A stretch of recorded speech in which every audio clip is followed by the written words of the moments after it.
আজকের আলোচনাটা শুরু করছি একটা সরল কিন্তু অস্বস্তিকর প্রশ্ন দিয়ে। আমরা কি সত্যিই পরিবর্তন দেখছি, নাকি শুধু মুখোশ বদল হচ্ছে? যারা মনে করেছিলেন 5ই আগস্টের পর দেশ এক নতুন অধ্যায়ে প্রবেশ করেছে, তাদের জন্য আজকের 4টি খবর গভীরভাবে ভাবার মতো।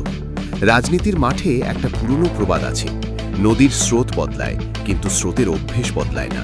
আজকের ঘটনাগুলো সেই প্রবাদকেই যেন নতুন করে মনে করিয়ে দিচ্ছে। প্রথম খবর, জুলাই জাতীয় সনদকে অবৈধ ঘোষণার নির্দেশনা চেয়ে করা রিটের শুনানি আগামী 1 মার্চ।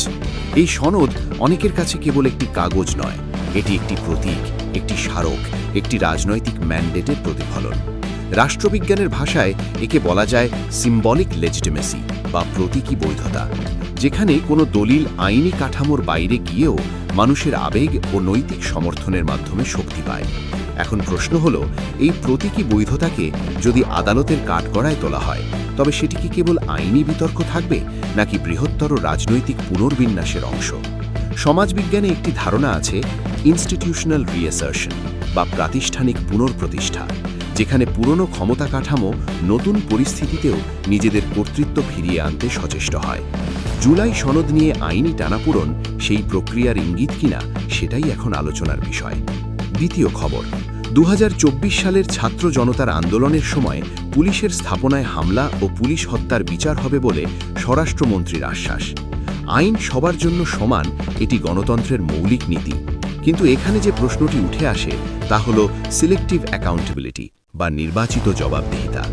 যদি আন্দোলনের সময় সংগঠিত হিংসার বিচার হয়, তবে একই সাথে আন্দোলনকারীদের উপর চালানো দমনপীড়নের বিচার কতদূর অগ্রসর হয়েছে?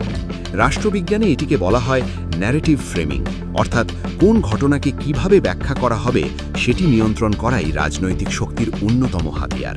যদি শুধুমাত্র এক পক্ষের হিংসা সামনে আনা হয়, তাহলে ইতিহাসের চিত্র অসম্পূর্ণ থেকে যায়, আর অসম্পূর্ণ ইতিহাস ভবিষ্যতের নতুন অসন্তোষের জন্ম দেয়।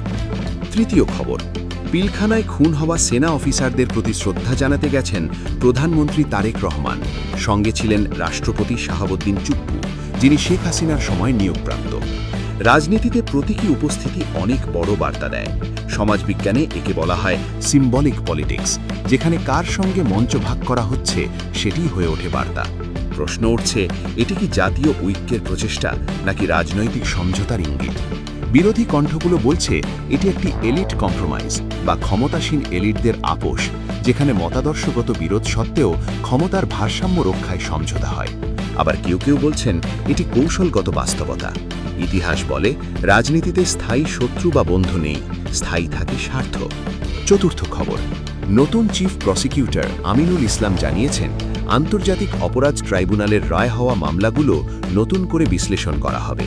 এটি আইনি প্রক্রিয়ার অংশ হতে পারে, কারণ বিচার ব্যবস্থায় রিভিউ একটি স্বীকৃত ধাপ। কিন্তু যখন একটি বহুল আলোচিত রায়, যেমন শেখ হাসিনার বিরুদ্ধে দেওয়া ফাঁসির আদেশ, নতুন করে বিশ্লেষণের কথা ওঠে, তখন জনমনে প্রশ্ন তৈরি হওয়াই স্বাভাবিক। রাষ্ট্রবিজ্ঞানের পরিভাষায় একে বলা হয় ট্রানজিশনাল জাস্টিস রিক্যালিব্রেশন বা সংক্রমণকালীন ন্যায় বিচারের পুনর্গঠন, যেখানে রাজনৈতিক পরিবর্তনের সাথে সাথে বিচার কাঠামোর দৃষ্টিভঙ্গিও বদলে যায়। তবে এর সাফল্য নির্ভর করে স্বচ্ছতা ও নিরপেক্ষতার ওপর।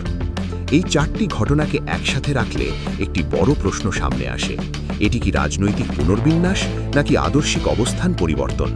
সমালোচকরা বলছেন বিএনপি সরকার জুলাই আন্দোলনের চেতনা থেকে সরে যাচ্ছে। সমর্থকরা বলছেন এটি বাস্তব রাজনীতির প্রয়োজনীয় সমন্বয়। সমাজবিজ্ঞানে একটি প্রবাদ সমব্যাখ্যা আছে, পাওয়ার কনসলিডেশন বা ক্ষমতা সংহতকরণ।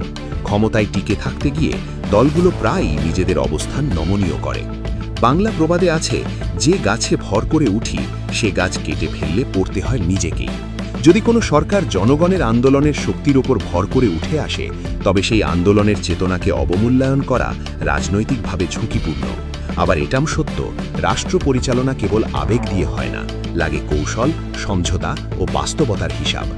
সবশেষে প্রশ্নটা আপনাদের জন্য, আমরা কি একটি নতুন রাজনৈতিক অধ্যায়ের জন্ম দেখছি, নাকি পুরনো অধ্যায়ের পুনরাবৃত্তি? আদালত, ট্রাইব্যুনাল, সংসদ সবই রাষ্ট্রের প্রতিষ্ঠান, কিন্তু গণতন্ত্রের চূড়ান্ত আদালত হচ্ছে জনগণের বিবেক। ইতিহাস সাক্ষী, মানুষের মনে যে স্পিরিট একবার জন্ম নেয় তাকে কাগজে কলমে মুছে ফেলা যায় না। আপনার বিশ্লেষণ কি? মন্তব্যে জানান। আর আমাদের এই বিশ্লেষণধর্মী নিউজ প্ল্যাটফর্মে নতুন হলে সাবস্ক্রাইব করে সঙ্গে থাকুন, কারণ রাজনীতি শুধু খবর নয়, এটি ক্ষমতা, প্রতিষ্ঠান ও জনগণের সম্পর্কের গভীর অধ্যয়ন।